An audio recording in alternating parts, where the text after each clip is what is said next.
So hello guys, what's up and welcome back to my YouTube channel. It's me, your girl Barrister Neze, and this is Nezeville. For those who do not know Mark Angel, Mark Angel is a Nigerian comedian, the face behind Mark Angel Comedy, one of Africa's biggest YouTube channels. For many years, Mark Angel was actually the biggest in terms of views, which ran into billions, in terms of income, running into several billions of naira, and of course, in terms of popularity. He was one of the forerunners of Nigerian YouTube, and he did make it big on this platform. He started out very long before the pandemic period, before content creation became really popular and a lot of people started discovering and joining YouTube. The last time Mark Angel was in the news for something really controversial was during that issue that he had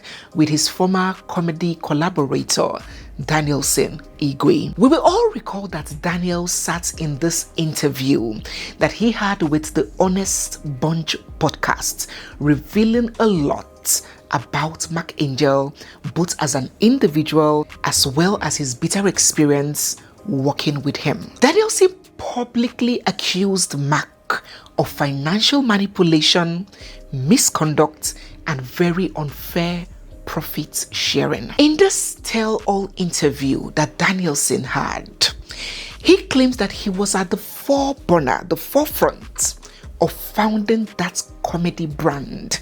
In short, he claims that it was his idea, it was his concept, and he accused Mark Angel of unquantifiable greed and the meanest form of exploitation, claiming that Mark was giving him, was it 50,000 naira or 100,000 naira? What was it? At the point where the brand was already making hundreds of millions of naira. My name is Dennis Nigwe. I'm a comedian. Actually, I was the one that started Mark Angel Comedy. I was an orphan. Mark was the elder brother of the house. He's a security in Kilimanjaro, GRA, Port Harcourt. I do camera work for, I was learning camera. There's a man called Define. So I stole the camera. On our own free time, I will do those comedy. So Mark's okay, let us create a Facebook page, and I said okay. So I don't even know when it was monetized or anything. So I just keep doing this stuff. So suddenly, 2014, he bought a car. I said, how did you even get money to buy a car? He said somebody gave it to him. I said, okay, fine. And the thing is, I've not received 1,000 since that time, because so he started paying money like 20,000 every month. You know, we were poor, so the parents were just people staying in a bacha. And this Emanuela is just, so they don't even know the value. Nobody knows what this thing is just bringing. 2016 was the first time he gave me 50,000 naira. He said, okay, just hold this one. I know this they bring money. A ratio of what you guys make every month, and we're making $160,000 then. No, Jesus. So see, the only person that can talk about him now is me, because why? Me, I'm an orphan. He can't kill me. People say if you talk about him, you die. He has now filed a lawsuit demanding a share of the revenue generated during their partnership. Well, Mark didn't directly engage much or respond to these claims. I believe that the matter is still in court. Before we proceed, of course you know the drill. If you're new here, you're seeing my face for the first time, or if you've been watching without subscribing, don't forget to hit the subscribe button. Oh yeah, take a second, hit the subscribe button, give this video a big thumbs up, drop all your thoughts down in the comment section as we dissect and analyze this, and stay glued for we have so much more coming your way. Don't forget to run and purchase our book. It is up, it is live, it is ready. We just have e-copies for now. When the hard copies come out, I will update you. It is such a worthwhile read, and you will learn so much that would help you in life, in relationships, and in marriages. It is for single and for married people. So grab a copy, you can scan this code or click on the link down below. So let's get back to the story. Mark Angel, despite being a public personality, has always been very discreet about his private life.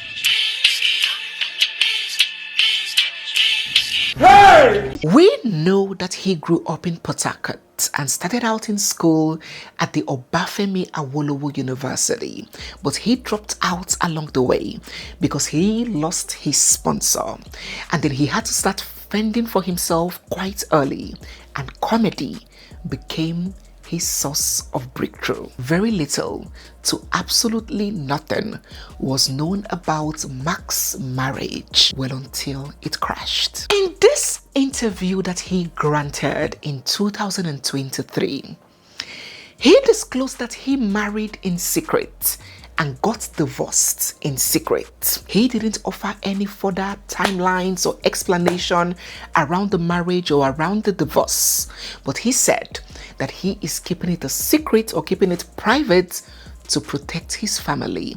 And we respected that, we appreciated that, we understood that. But we were only a little worried. We were like, people of the world, people of the internet, we're like, here we go again. What is going on? What is all these? These are comedians, who devote their time, spend their life entertaining others and bringing smiles and joy in the life of others. And one would think that the home front, their families will be full of laughter and joy. So how come most of them cannot stay in marriage? The other day we're talking about AY, we talked about Basket Mouth, Julius Agu, Sabinus, Clint the Drunk, now Mark Angel, so many, the list is endless. So people were so curious. They were like, what is really going on with these comedians? These are our joy givers. They wondered what really could have been the issue that would make a young, beautiful girl like this, who is married with a kid to a very young and wealthy, very wealthy man, run 440 out of the marriage. Well, this ex-wife in question has revealed a sneak peek into her experiences with Mark. And just like Danielson's, it is very far from palatable. Mark's former wife, Amanda, popularly known as Mandy, made this shocking revelation through the trending game, the trending raise a finger game. For those who do not know this game, this raise a finger game, it's like a get to know me tag kind of game where you disclose things that have or have not happened to you by raising a finger or not raising the finger. For example, we could play a game like, oh, if you have smoked a cigarette, raise a finger. If you have been arrested by the police, raise a finger. So it's like a game where people share their experiences without having to really use words. So let us hear what she revealed about her marriage to Mark Angel through this game. Okay, this one, first and foremost, it is put a finger down. This one is not raise a finger. Raise a finger is for millennials like us. Gen Z own is put a finger down. It's all right. Secondly, please, this put a finger or raise a finger game, this particular one is X-rated. 18 and above or 21 and above, depending on your country of residence. So those people that say, Barrister Neze, my children like to watch you, send them out. Not for this side. It's about to get really nasty. Okay? Are all the children out? All right, let us go on. Put a finger down. Put a finger down if your man talked you into having a threesome with a total stranger on your wedding night and asked you to tell the girl that you guys are just friends, so she's not uncomfortable.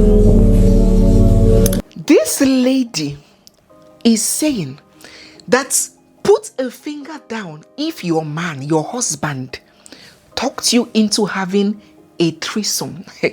Oh my God. Some of my daddies and mommies, my granddaddies and grandmommies, I don't mean to corrupt your ears, but a man can with threesome.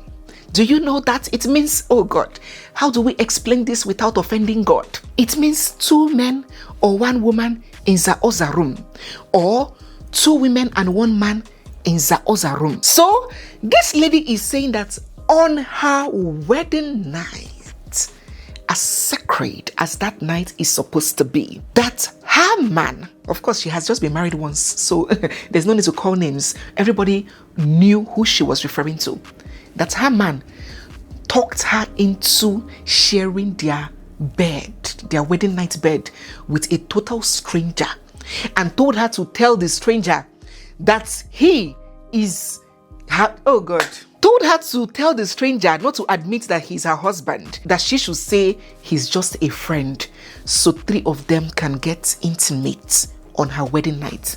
She's saying, put a finger down if that has ever happened to you. And this lady put a finger down. So, in other words, she just told us what happened on her wedding night. Let's go. Finger down if your mom pulled out while you guys were being intimate and told you he was not feeling your body. Since you gave birth, your body has been different and it's no longer attracted to you. So you went as far as going under the knife to fix what he was not comfortable with at the time. Okay, no. Secondly, put a finger down if after bearing a man's child, after bearing your man's child, after going through the valleys of the shadows of death, torn, stitched, bastardized, vandalized, after giving a man a child in the heat of inter and outer course, the man withdrew, stopped the music, and said that he's not feeling your body, as in you are irritating to him, that ever since you gave birth, he's no longer attracted to you. So he cannot even bring himself, stoop so low to make out or make love or make hate with you. She asks, put a finger down if that has ever happened.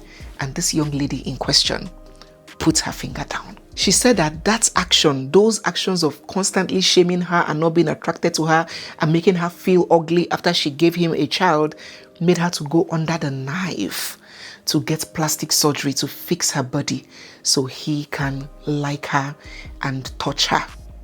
All right, let's go to number 3. Put a finger down if your man constantly body shames you. Oh yeah, stretch marks. Yeah. Put a finger down if your husband constantly body shames you, like insults you, humiliates you, laugh at your body, that look at your stretch marks. You have stretch marks, your tummy this, your body this, after having a baby for him. My lady in question here put a finger down, meaning she has experienced that. All right. Put a finger down if your man tells his friends that you're a bad cook, and when they end up visiting, it's a different story. Put a finger down if the embarrassment that the man gives you, your man gives you, does not just end in the 4 walls of the home. You know, there are some men that are very terrible with their wives inside, but outside, they just package the wife. Nobody will know what the woman is going through. But she's saying now, put a finger down if your man takes the humiliation to gear 5 by putting you down in front of his friends, telling them that you are such a terrible cook. And then when they come, you prove yourself right to them, and it turns out to be the opposite. She put a finger down. Put a finger down if your man invited a friend over and he said they are just friends and they ended up in the room opposite the matrimonial room and you were hearing them mourn, and he comes out sweating and he tells you now that they were just talking. I didn't know we can start talking. What language is that? French.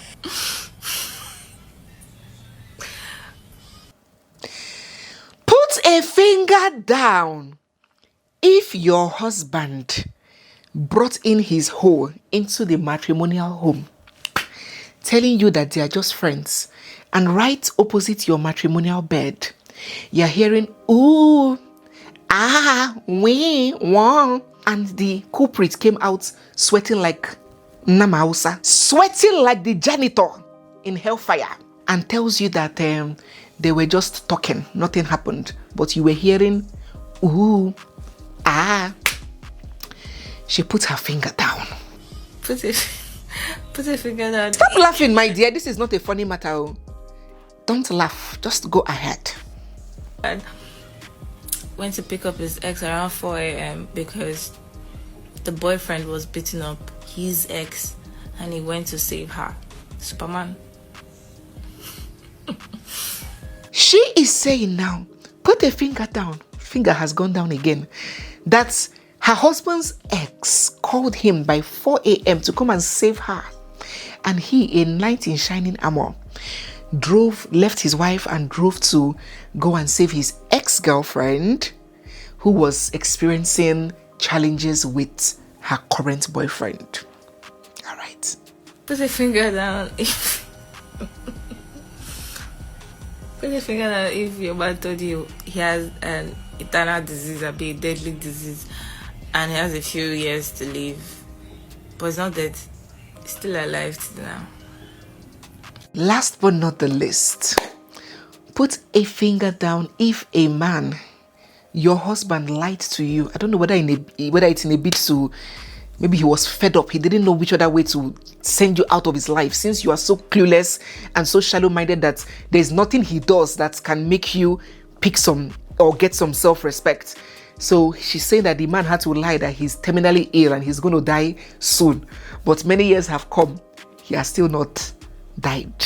I need a glass of water. Ladies, my ladies, enough. If you think that every day what we're gonna be doing here, what I would on my microphone and camera and be doing, is to be lamenting and be blaming my odogus. This odogu did this man did that. Look at what men did. Look at what men are not doing.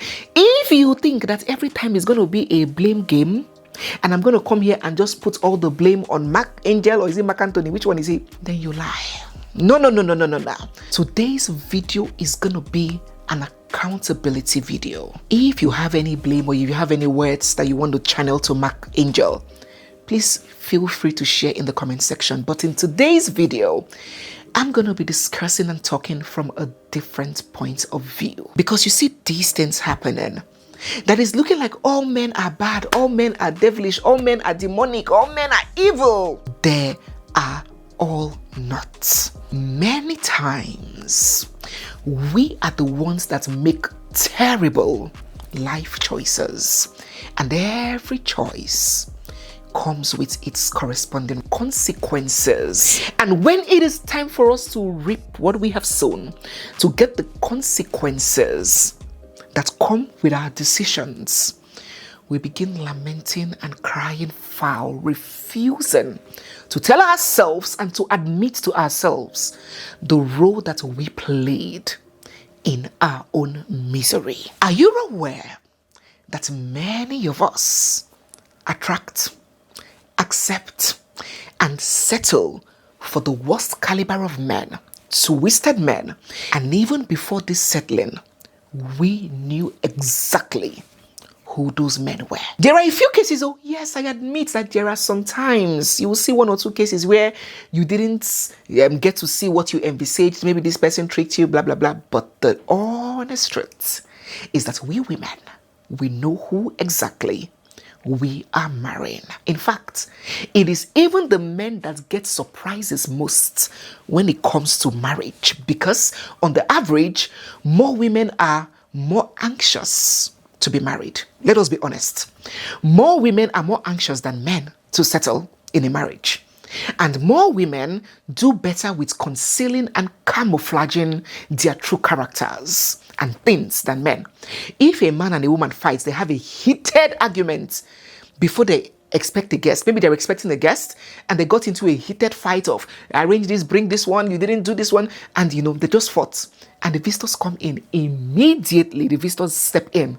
The woman wears a new mask. She's like, hello, you're welcome. You wouldn't know that this woman just finished serious fight. But the man, if you look at well, his blood pressure has risen. You will be able to tell that something is not really okay with that guy. Men suck at pretending. And if you have two eyes and your two ears are open and on the ground, if you have sense, it doesn't take too long to figure a man out. It doesn't take too long to know who and what a man is and what exactly he stands for. And then somehow we convince ourselves that we can handle, we can manage, we can change him. And when we start seeing the clear results, the shade of the decision that we made, of the man that already showed you who he is, we start crying.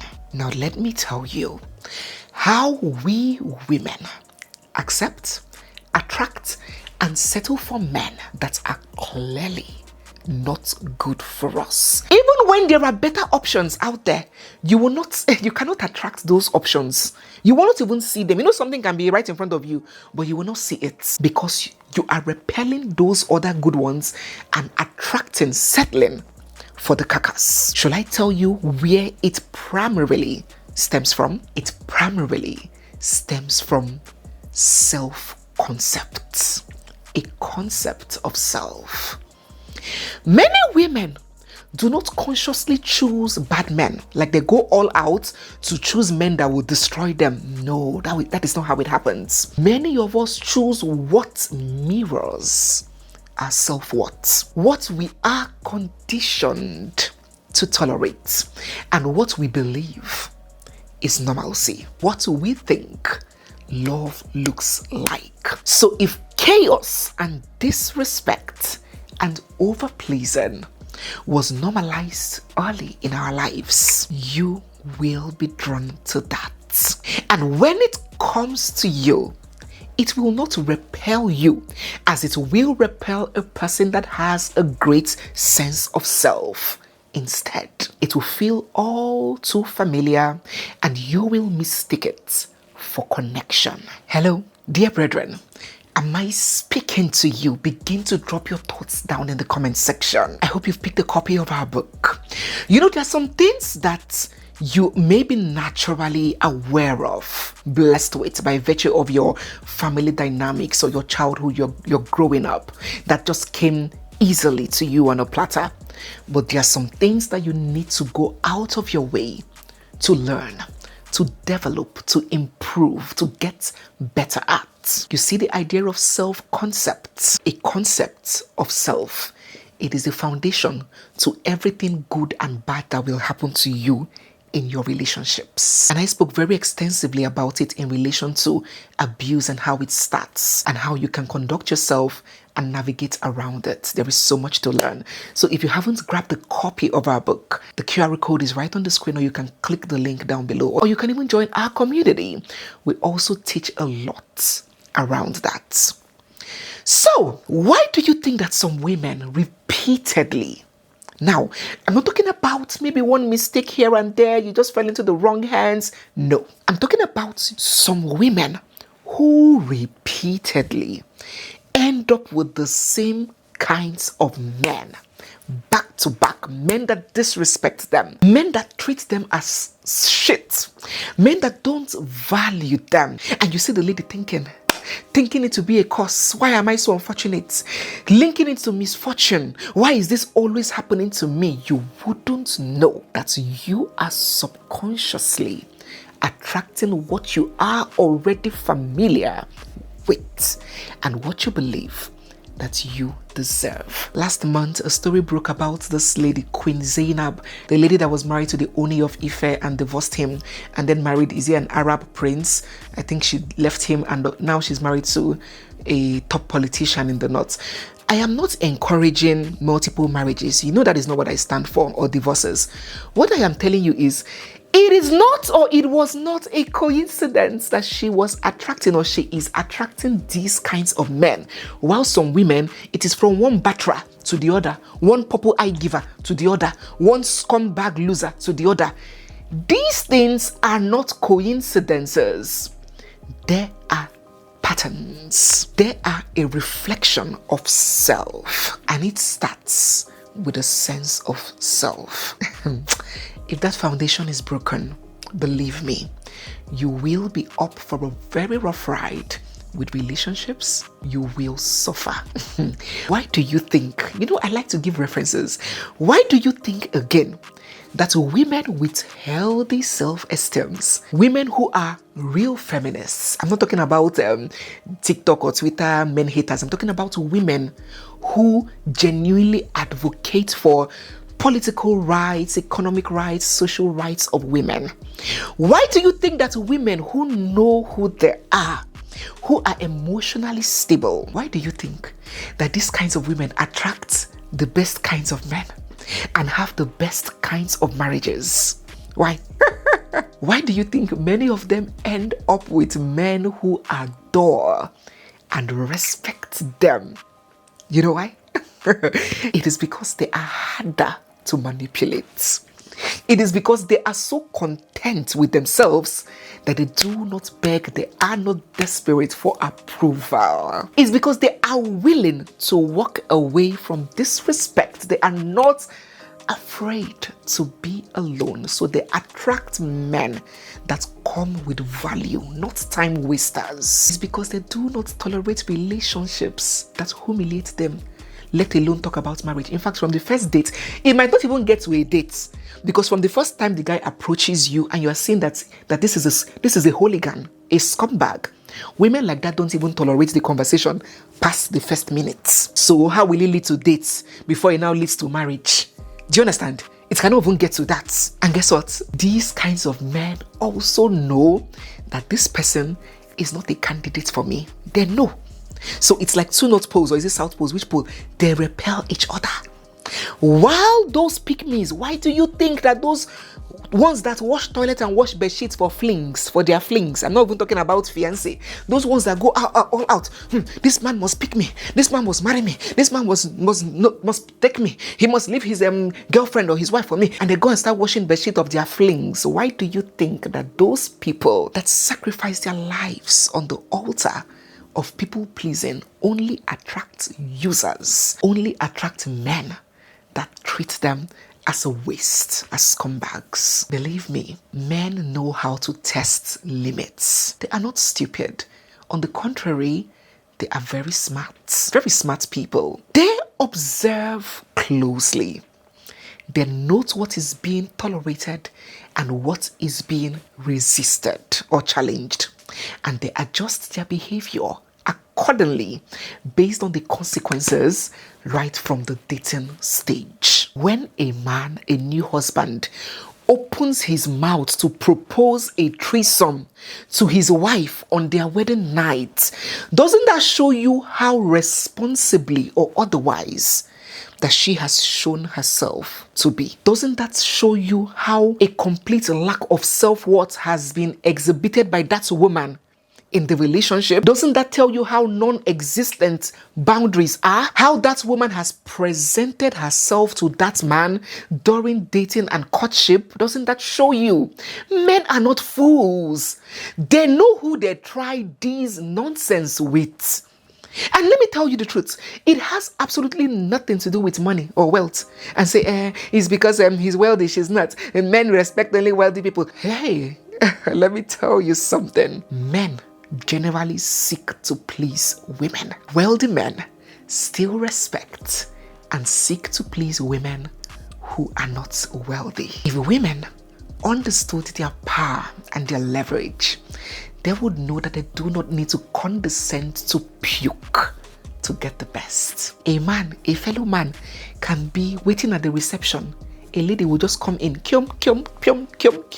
with her heels and pass him, and will get the audience of that oga that man has been sitting at the reception waiting for 4 hours, and it's not even like he is sleeping with the woman or he wants to sleep with her. It can be even somebody's wife that he doesn't even have interest in, but that woman would sooner get that door open for her before a man. Have you seen a woman approach maybe a street urchin? We call them agberos, or even a police or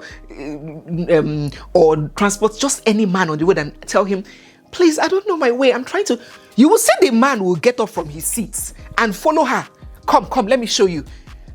Men are always, see, oh my God, I don't know how to describe it. Women, you do not know what you are blessed with. You do not know your power. I drove for over 8 years in Nigeria, and I didn't get any policeman ask me for my driver's license.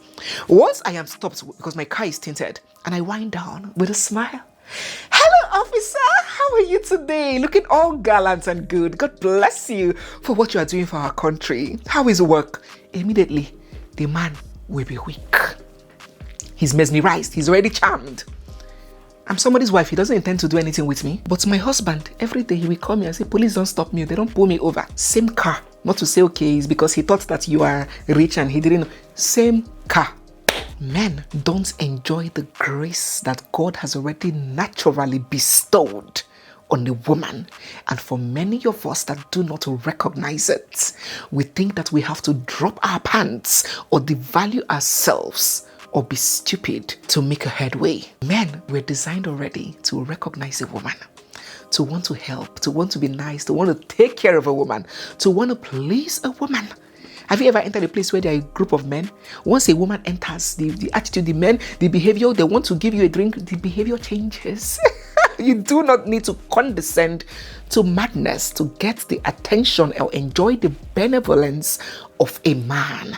Even men that claim I no send women, they know they shake me, nothing concern me. That man is going out of his way to fight that natural inclination that he has, because even animals, male animals, strive to get the attention of female animals. Ladies, present yourself properly. It is all about self-respect. How you portray yourself, and you portray yourself as a catch, as an asset, or as a waste. Many men will even respect you and honor you more when you come with value, with mannerism, with warmness, and with charm, than when you come with stupidity and shallow over-agreeableness. That one, you would attract only people that would take advantage of you and match your head. Haven't you seen where maybe a man's wife does not come from a very wealthy family, but she has parents that have self-respect, carry themselves well, do not throw themselves on the floor because they are poor. They have self-respect.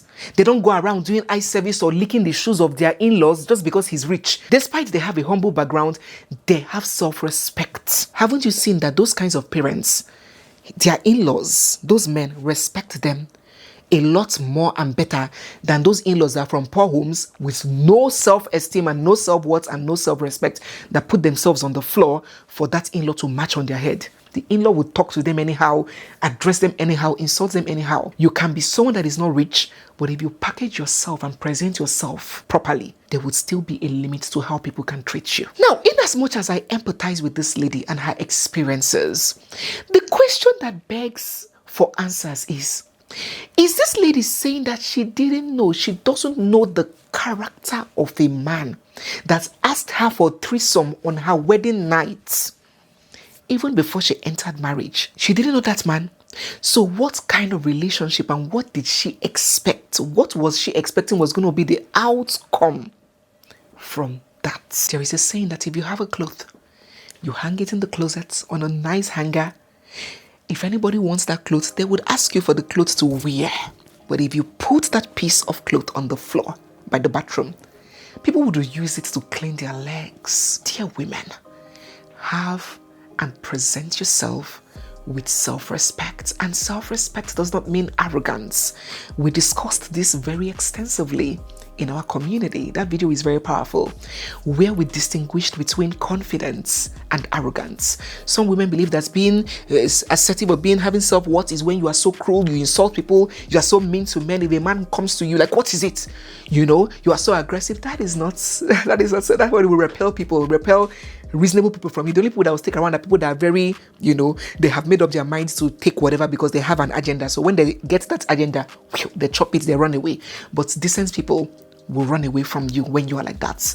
You need to learn to have self-respect, respect for yourself, because how you respect yourself will determine how others will respect you. We most times know what we are getting into and who we are getting married to, and we need to start taking responsibility for our choices.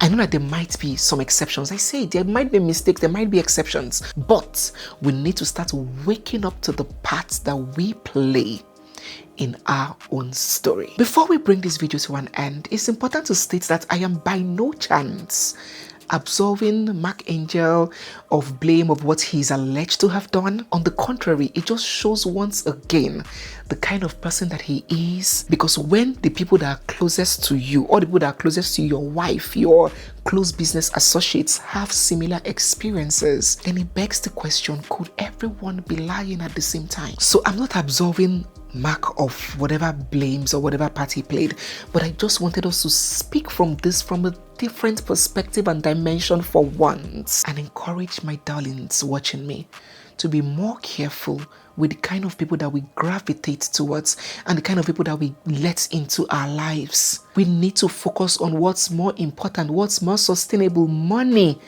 will not sustain your happiness for long. And don't forget that we women, we thrive on dopamine. We're always looking for, we want to be happy, A man can thrive in an environment where he's not happy as long as it's benefiting him in other ways. But a woman would always be focused on happy. I'm not happy. So that thing that you feel, is giving you thrills, that money, that swag, that fame, that designers, it will fade. And you would find yourself miserable. Let us be very careful. So if making a wrong decision happens, it would be like it was one big terrible mistake, not that we used our legs and walked into fire. We teach this and so much more in our YouTube community. So do well to join our exclusive channel. There is so much that you're going to learn that will rewire and reshape your mind and your life. So guys, yes, we have come to the end of today's video. If you're new here, you're seeing my face for the first time, or if you've been watching without subscribing, don't forget to hit the subscribe button, give this video a big thumbs up, drop all your thoughts down in the comment section, and stay glued for we have so much more coming your way. It's me, your girl Barrister Neze, and this is Nezeville. I'll see you guys in my next one. For now, bye.